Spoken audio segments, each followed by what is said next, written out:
Hello mga kaibigan, it's Maring again. Kasama ko si Tangerine. Alam nyo mga kaibigan, kung hindi tayo mag-search, ay hindi natin malalaman ang hindi natin alam. Okay? Katulad ko, ang alam ko dito ay mandarin, oranges, pero tangerine pala. So, walang masama sa mag-search tayo para marami tayong malaman, okay?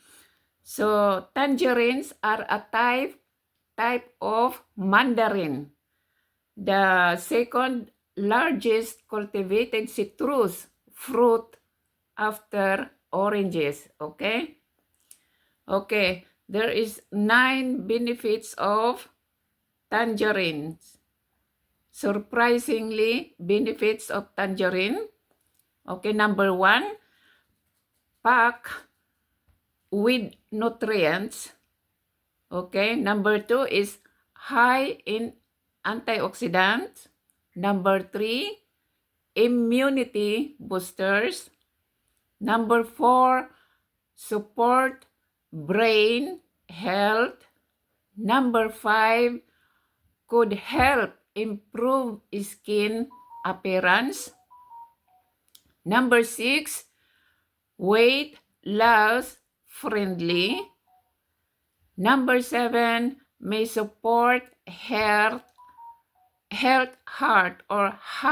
health. Number 8, may have anti-cancer properties. And number 9, easy to add to your diet. Okay, so tangerines are nutrients rich citrus fruits that may provide numerous benefits to your health.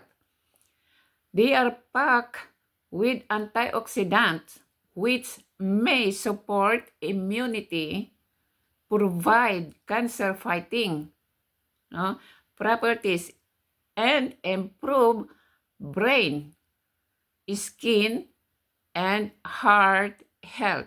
So tangerines are also sweet and refreshing and be enjoyed in numerous dishes. Okay? Thank you for watching and mag-search tayo mga kaibigan kung mayroon tayong time. Okay? Okay, see you next time. Bye-bye!